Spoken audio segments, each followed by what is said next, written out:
Bismillah ar-Rahman ar-Rahim. Today the group discussion will be the subject matter of miracle of the God, and we are representing this discussion on behalf of Pakhtoon American Community Association. Hopefully you will take the best advantage of this discussion about the miracle of God. Thank you so much. Bismillah ar-Rahman ar-Rahim. Ajmal bhai, today I'm going to talk about miracles of God. I've selected this topic not as a routine, miracles like we hear from the past, from the Prophet time.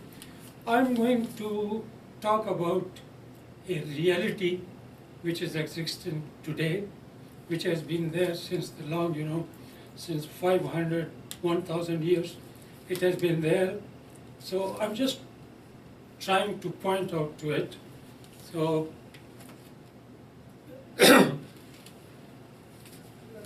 as you can see, my aim is to talk about few miracles of God that we see around us. We either ignore it or have no in-depth knowledge about them. And very interestingly, the topic that I've selected is birds.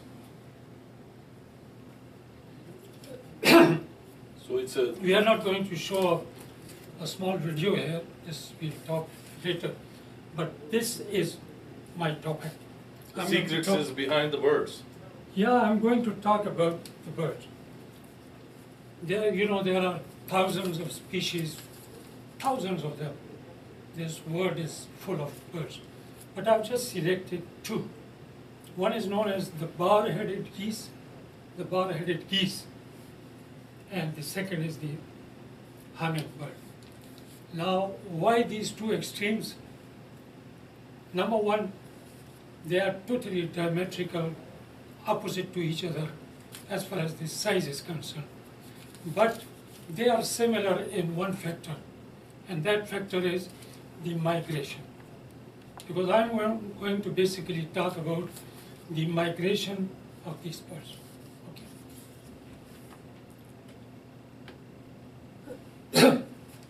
I don't know whether it will be very clear in this picture or not, but this is the hummingbird and this is the picture of the geese.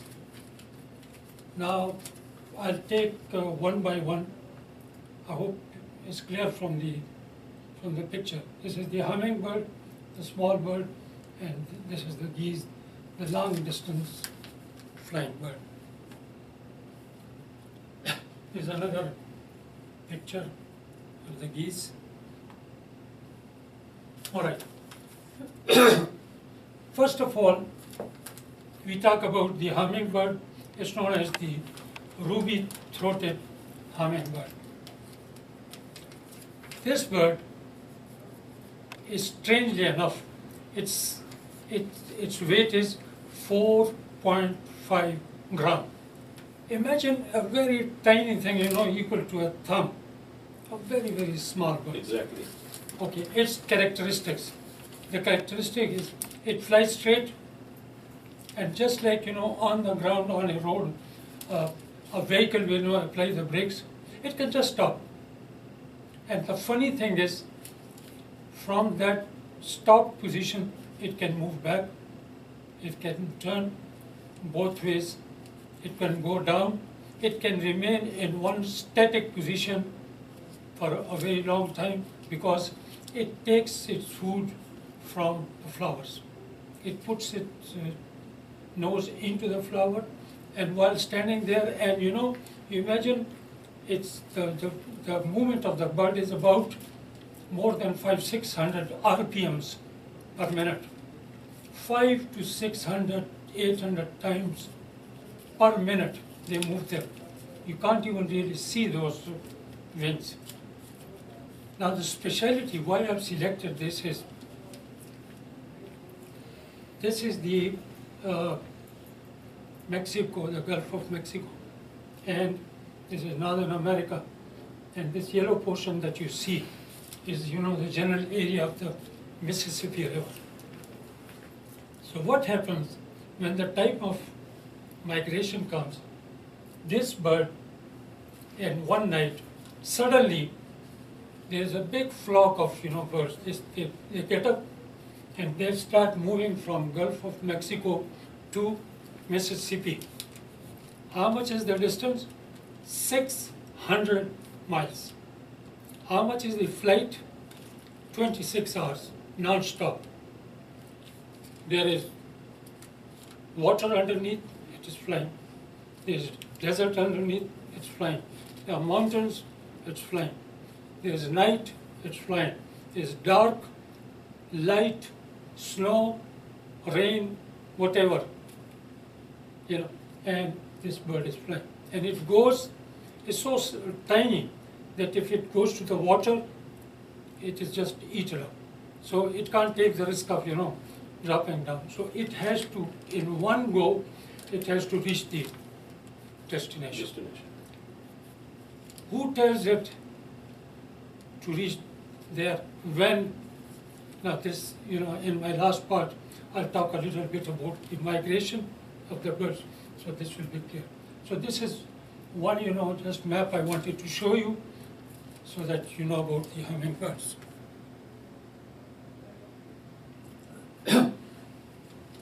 Okay, this is the world map. This area, here is Australia, and next to it is New Zealand, and the upper portion, although it's rounded, so somewhere here is Alaska. It's rounded, so somewhere here would be Alaska. Now I'm talking about the geese, okay, bar-headed geese. It flies 11,500 miles in one go. 11,500 miles from northern Alaska to the states of New Zealand. There are other, ducks, other geese, like we have heard of Talor, in between in India also. Some birds come to Pakistan also, but this is the longest distance. And it takes it 10 days and 10 nights to reach the destination. For 10 days and 10 nights, it is in the air. There is sea, it's flying. There's desert, there are mountains, there are there. Okay, one very, very strange thing. On top in the air, there are jet streams. These aircrafts, they know where is the jet stream. So certain, winds, they blow in a certain direction under a certain temperature.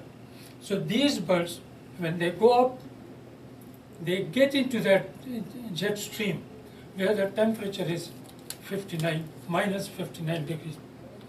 And strange enough, the temperature in your fridge is minus 6 degrees. If you kill a bird, put it in the fridge, it remains frozen because of minus 6. This bird flies at a temperature of minus 59 degrees. Second thing, you can think as to why it doesn't get tired.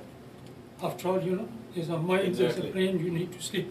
Very, very strange miracle of God. It has been found out that this bird has got two minds. Half is sleeping and the half is awake. It's moving, when this mind gets tired, it starts sleeping, and the other mind starts working. So it can go for 10 days, 11 days. Secondly, they say that when the wind is less, it flies better. It does not need the normal oxygen, which, even if it can almost, fly in an area is down. And then, so this is really a miracle of God, Exactly. Okay. Now, after explaining these two things, I come to the word migration. I mean, you must be wondering, anybody can ask, how is it possible? First of all, why they migrate? What is the need? Then I'll come to where, roots and height and all that. Why they migrate? The birds migrate because of the changes in the weather, the requirements of the food, and the, the children hibernation period. And so in some weather, like when it is summer, they would move from hot areas To cold area. to the cold area. But when it is winters, there's snow, there's no food available, there's nothing, so they start moving back. And surprise, I was reading about the hummingbirds. If let's say there are 100,000 birds, about 50,000 of them they get destroyed. Similarly, the geese. Again, this question came to me as to how come they know their route. The tests have been carried out that there's a duck, its DNA has been done. After some time, another bird, after let's say 1 year, 2 years, another bird has the same DNA. And you find out that this bird has been shot, but its children, the child, that has the same DNA. It means this bird was the child of that bird. So who told this child to start from there and go to Pakistan or India, and then, when the time comes, go back? Who has taught this lesson? They have the same DNA. So this is what I call the miracle of God. And you imagine birds, they are sitting on the ground. Who tells them? Do they get an order that, okay, now is the time, get up and start, moving? So, very interesting. In their body, there are thyroid and pituitary glands. With a certain weather, those changes come into their body, and then they start, moving through.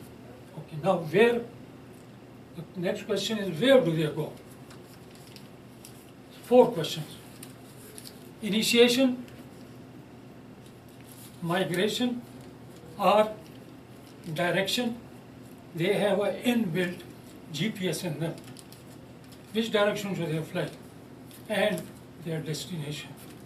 So it was very interesting when I was reading that the long distance, birds, they use the Pacific line. Like in America, there's a Pacific route, there is an Atlantic route, there's a central route. And then, they have got routes along with the rivers.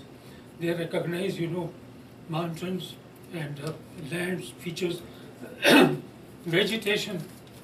They have got, and at night, they take the help of the stars. Isn't it amazing? The birds making use of the stars and flying in a certain direction and knowing that where we have to go.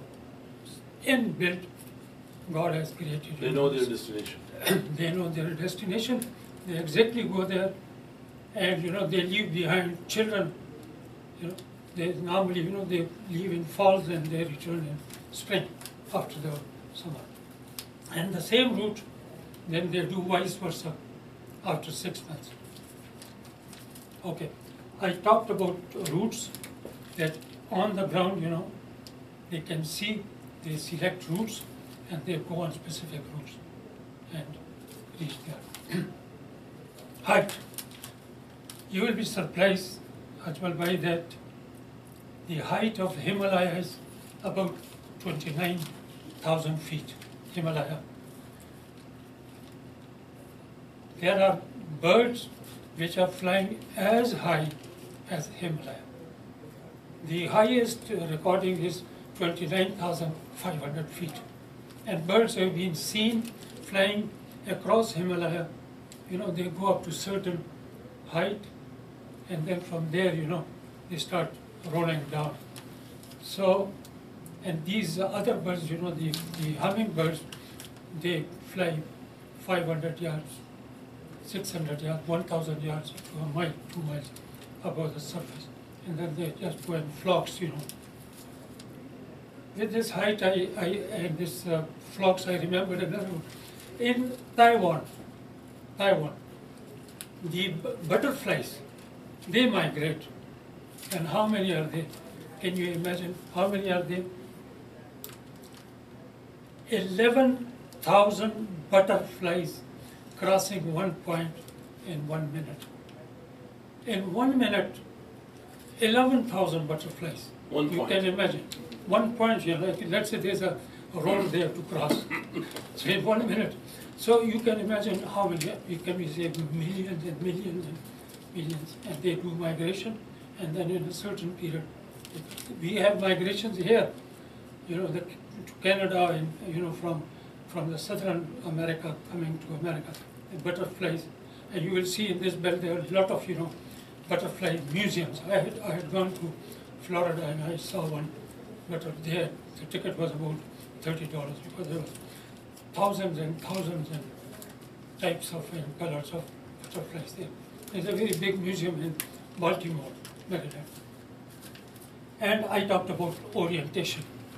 Orientation is who tells them to go in this direction. So these are the helps, And as the time has passed, their population has increased, so they are always short of food, always short of nests, always they are short of places where they have their solitude and secluded, and they want to be independent. So it is because of that they go to those areas which are they have plenty of food, plenty of space to stay, all that. And God has created inbuilt characteristics in them to get up and start moving.